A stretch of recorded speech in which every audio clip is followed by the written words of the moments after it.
Hello Gemini Collective, Sun, Moon, and Rising. Ako po si James. Kamusta po kayong lahat? And welcome po to James Tarot PH. Diretso na po tayo sa inyong monthly reading for May 2025. Meron po ba kayong mga wishes this May, mga balak nyong gawin o mga plans and goals na gusto nyong matupad this month? Gamitin niyo po ang aking comment section bilang inyong manifestation board. And let your spirit guides attract your frequency and energy nang sa ganun matupad this month ang inyong mga wishes. So feel free po to write your wishes and plans on my comment section. So Gemini, tulad po nakagawian, kuro nyo lang po yung maka-resonate kayo and leave the rest. Yung pong ibang impormasyon ay para po sa ibang Geminis yun. So palakasin nyo po ang inyong intuition para makuha nyo po yung akmang messages na para po sa inyo mula sa inyong spirit guide sa ating reading for today. Thank you po again for the likes, for the shares, for the subscription, sa mga hindi po nag-i-skip ng ads, saka po sa mga nagdo-donate sa atin. Maraming salamat po sa inyong generosity and kindness. So Gemini, ano ang naghihintay sa iyo ngayong buong Mayo? Inhale and exhale. At the center of your reading, you have the Page of Cups. Ooh, surprise! In the area of what you want, you have the Nine of Swords. In the area of what you need, you have the Six of Cups. Beautiful. In the area of what's affecting your current energy, meron kang the Star card. Wow, a wish, fulfillment, hope. Pag-usapan na later. In the area of your near future, meron kang Four of Wands. Beautiful. In the area of your challenge this month, Gemini, meron kang Two of Swords. In the area of your fortune, meron kang Two of Wands. 2-2, you are aligned with your path. So, don't worry. Ikaw ay protected. Ikaw ay aligned. So, congratulations. In the area of your divine advice, meron kang the Emperor card. Beautiful. And your outcome this whole month, Gemini, meron kang the Strength card. Pag-usapan natin ng iyong napakagandang reading. But, at the bottom of your deck, you have the Empress card. Ano yung mga bagay daw this month na gusto mong mabuo? Parang gusto mong ipanganak. If someone, kung sino man po sa inyo ang nangangarap o talagang nagdarasal o talaga may wish na magkaroon ng baby this time, this month you will be having a lot of swerte in the terms of pagbubuntis o pagkakaroon ng baby. So congratulations sa mga Gemini dyan na may hiling na mabuntis this month because baby is here with the Empress card. For others, pero kung binubuo this time, whether passion project ba ito o negosyo, kung ikaw ay nagbabalak na umalis sa trabaho and then gumawa ng bagong negosyo, marami kang binubuo ngayon at marami kang balak gawin. So now is the right time to really push for that and gawin mo ang lahat. That's what I'm hearing. Gawin mo ang lahat ng kaya mo in order to get this. Parang walang time to doubt yourself and parang kayang-kaya mo siya. No need to struggle, no need to parang be fearful because you have the power this time to create and ipanganak yung mga bagay na gusto mong gawin. So congratulations in advance, Gemini. So start na tayo na yung reading. At the center, you have the Page of Cups. Page of Cups, all about creativity, knowledge, imagination, kung ano man yung mga balak na gusto mong buuin this time. Ngayong Mayo, nakikita ko na magaganap na yan. Successful mo siyang maipapanganak, mabubuo, mapipisa, makakuha mo yung magandang resulta ng binubuo mong yan. If you're also having some exams or pag-aaral about something and ngayong Mayo mo makikita yung resulta or kung clarification and approval, now is the right time for you to rejoice kasi nandyan na siya.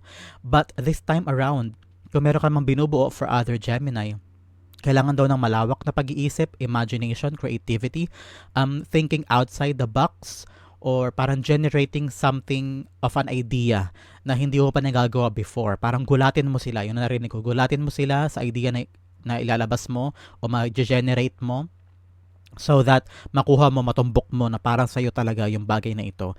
Para magkaroon ng no doubt talagang para kay Gemini itong resulta na ito because ginalingan niya at nagawa niya ng tama at parang hindi siya inaasahan ng mga tao sa paligid mo.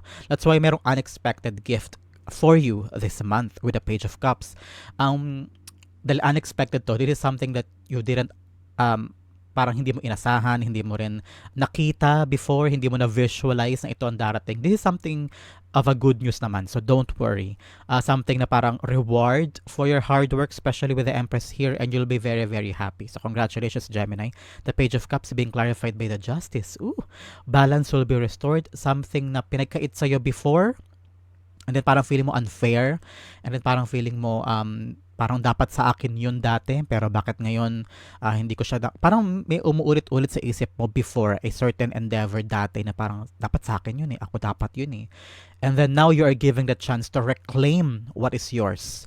And I'm seeing ganyan yung parang gugulat sa'yo, parang sa akin binigay, parang this time, ito na yung hinintay ko yan. So make sure this time na abang ka sa mga bagay na paparating dahil merong ipapanganak sa life mo at you will have this brand new life. Parang lahat ng pinagkait ay makukuha na this time. Congratulations, Gemini. Alam mo kanina nagme-meditate ako and nakita ko na yung parang reclaiming of power, yung parang this time akin naman. Yung pinagkait before, that's the right word na naisip ko talaga kanina habang nag-meditate ako is pinagkait before and now you're getting it back. Or parang yung balik ng swerte papunta na sa'yo. So this is a product of good karma para sa'yo, Gemini. So congratulations.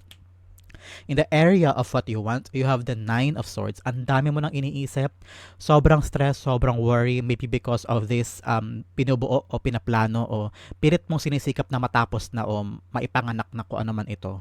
And then, this is something na talagang matagal mo nang dinadasal na maganap, matupad, mangyari. Parang you're asking for a clear manifestation. Parang kailangan nandyan na, kailangan tangible, kailangan nakikita mo, kailangan naririnig mo, may approval, para hindi mo rin dinadoubt ang sarili mo. That's what I'm hearing. Parang abot kaya naman at saka kayang-kayang gawin, pero dahil hindi mo pa nakikita, hindi pa malinaw, hindi mo pa nahahawakan, hindi mo nararamdaman, nandun pa rin yung pagdududa. Ano? So now, I'm hearing ipahinga mo ang iyong isip, ipahinga mo ang iyong puso, and don't doubt what's coming for you because this is like, you know what, a true gift from God na parang, pinaghirapan ni Gemini ito through the Empress card. Kung ito man ay baby, this is a wonderful, wonderful gift for you.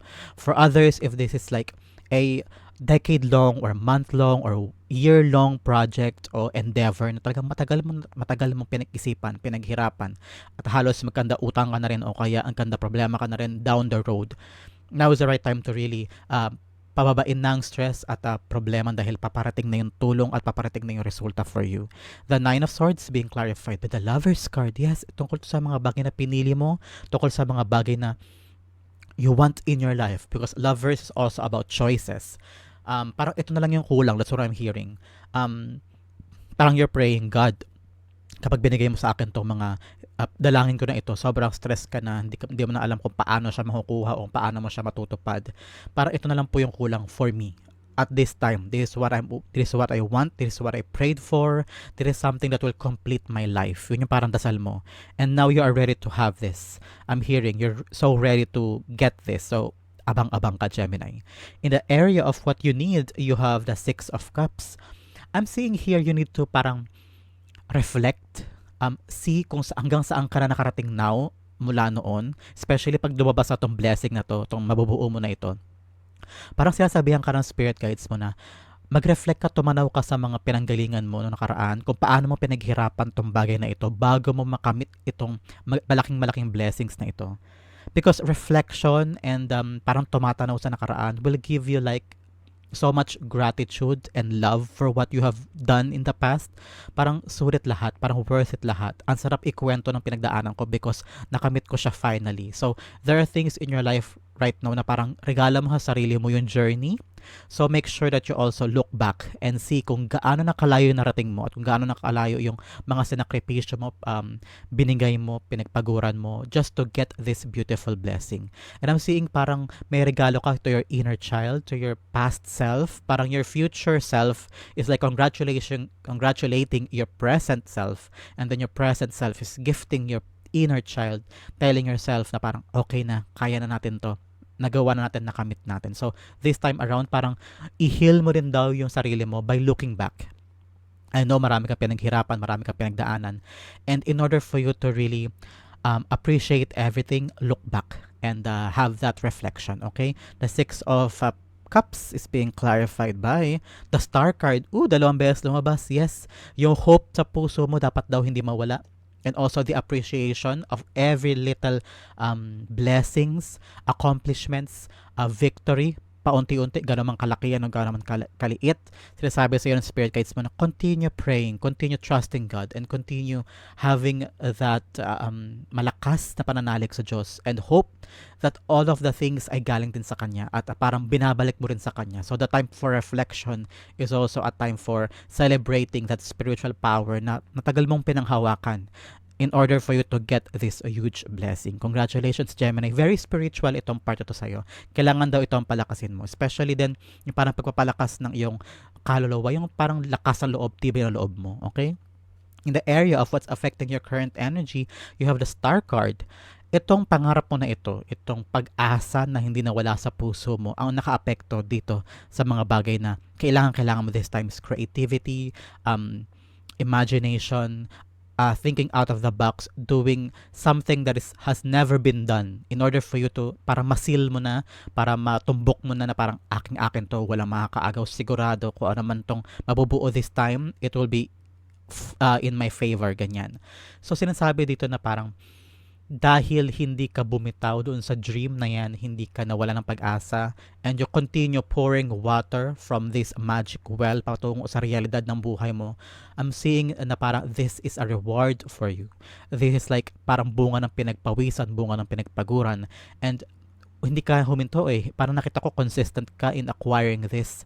Talagang naniniwala ka sa pangarap mo. At importante yung naniniwala sa pangarap para hindi huminto. So congratulations, Gemini. The star cards being clarified by the Eight of Wands. Yes, naniwala ka talaga na ito yung right path. And this is a confirmation telling by your spirit guides na your path now is the right path. Ito ay divinely orchestrated path para sa iyo. Ito ay nakatadhana. This is fated, destined for you.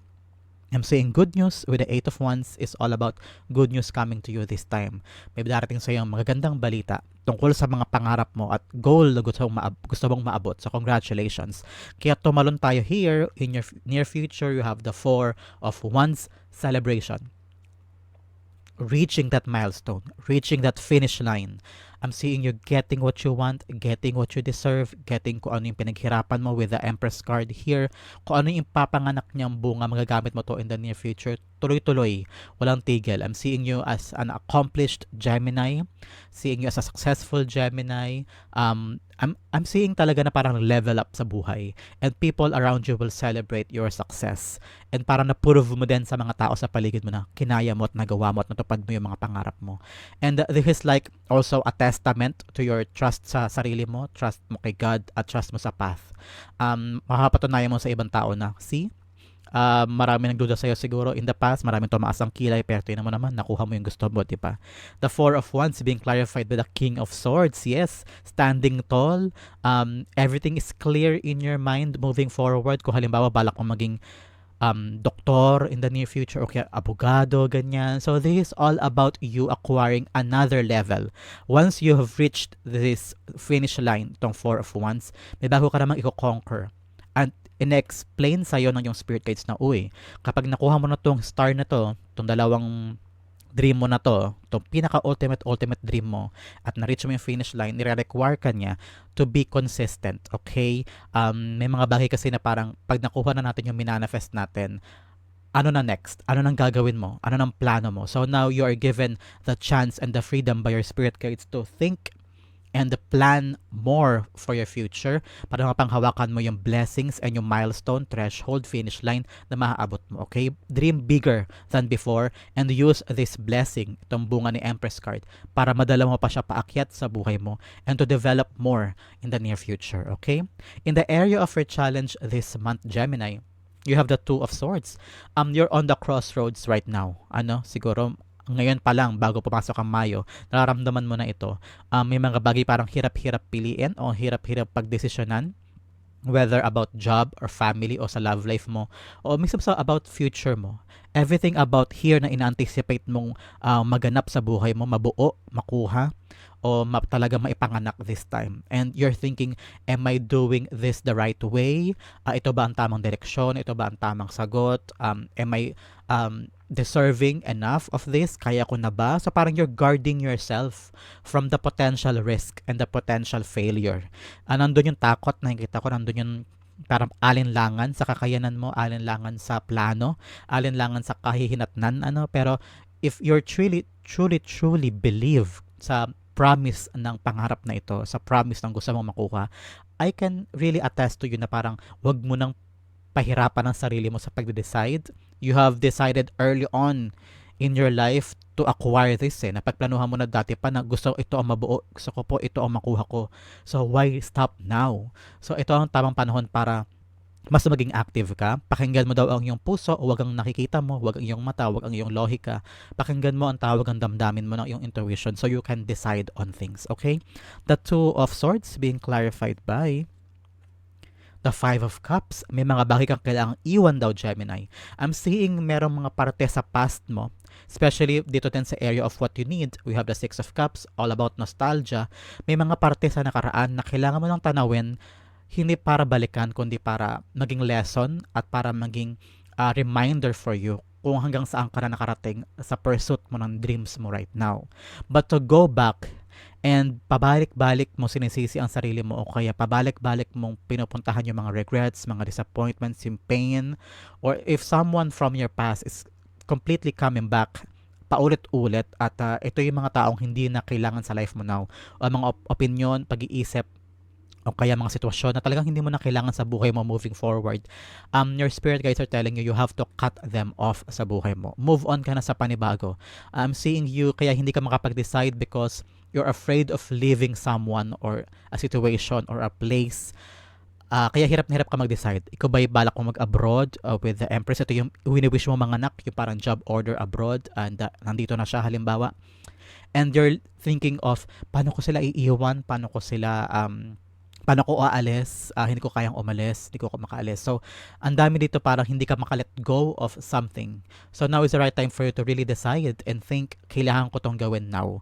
And I have no choice but to do this. So, may mga bagay kang kailangan talagang i-finalize sa isip at puso mo na, I need to do this. Wala akong choice kundi mag-decide. Okay?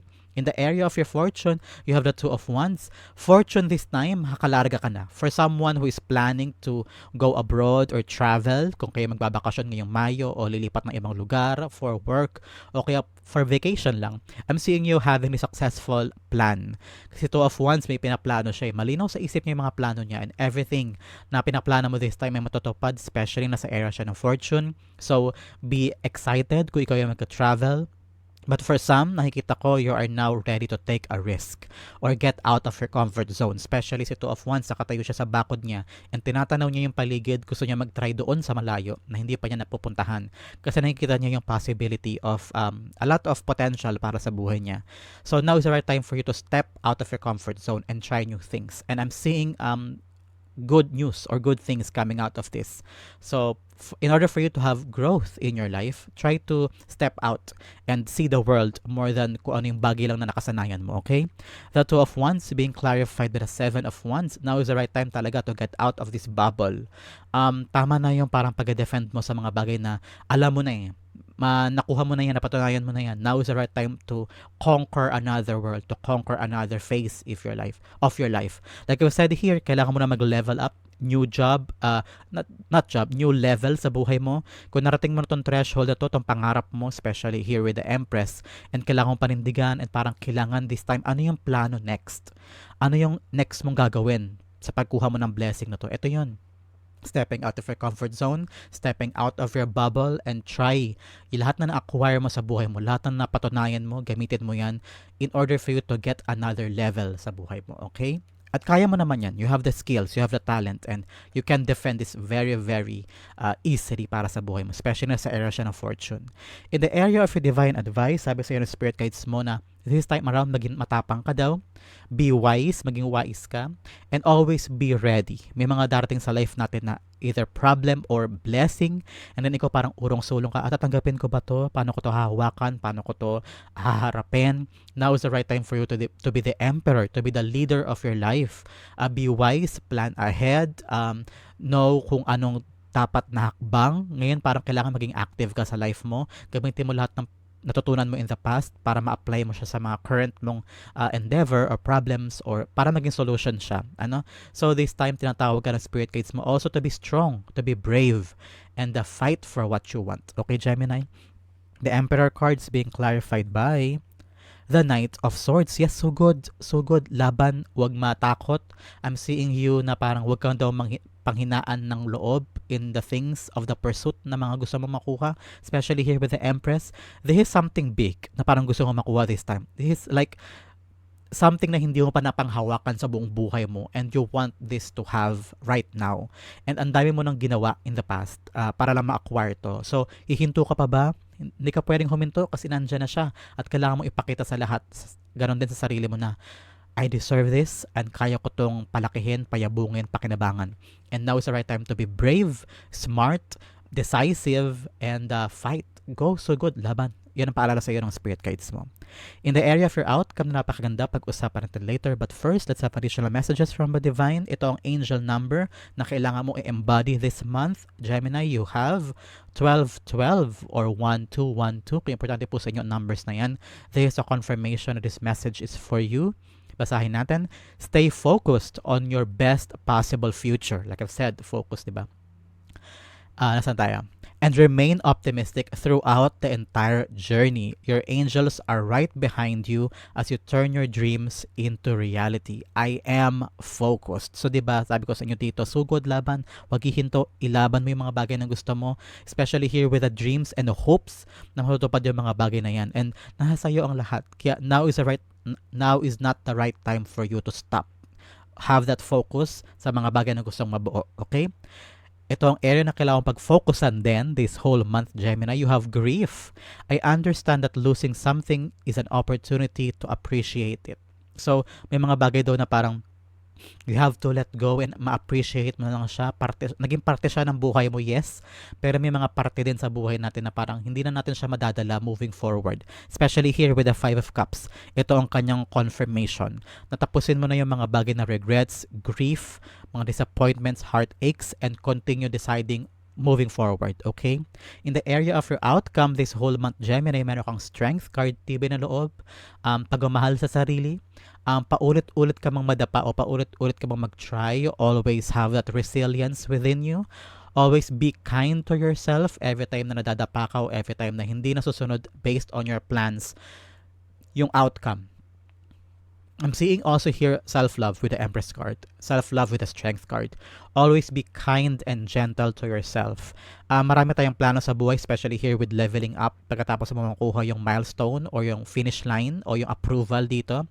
So moving forward, maraming pressure yan, maraming mga parang bigat sa likod mo kasi kailangan ko itong pangalagaan, kailangan ko patunayan, nakuha ko na yung trabaho abroad, so I need to do this right, parang ganyan. So may additional pressure sa likod mo, sa isip mo, sa puso mo. So now your spirit guides are telling you, be kind to yourself, be gentle.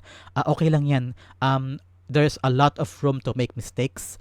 Hindi kailangan perfect and you will get there. Sometimes hindi mo kailangan maging perfecto para gawin ang isang bagay. You will learn as you go sa mga bagay na ito. So always choose to be kind sa sarili mo. Okay, the Strength card is being clarified by the World card. Ooh, you will be successful at the end of this month. Something will end bago matapos ang buwan na ito. Pwedeng end of a struggle or end of a cycle with someone. You are ready to really move on in this leveling up, like I've said here. And now, channeling your parang bagong Gemini, you will accomplish something bago matapos ito. And you will enter a new phase of your life. Parang bagong-bagong ikaw. And handa ka ng kumuha ulit ng mga bagong goals, bigger goals, or mga bagong mga resulta na gusto mong makamit. I'm seeing you parang unti-unti mo na ma-check, sa checklist mo yung mga pangarap mo, and you are very, very happy. And in the pursuit of another goal sa buhay mo after May, be kind to yourself, be gentle, and don't rush things. And you will get there. Napatunayan mo na ang sarili mo in the past, especially itong ipapanganak mo ng mga bagong mga goals o mga pangarap mo this time. Make sure that you're enjoying the process. Okay, Gemini? That is your May 2025 reading. Sa po kayo nakarelate, sa po kayo nakaresonate, comment down below and I'll be reading your messages. Thank you again for watching. This has been James for James Tarot Page. God bless everybody.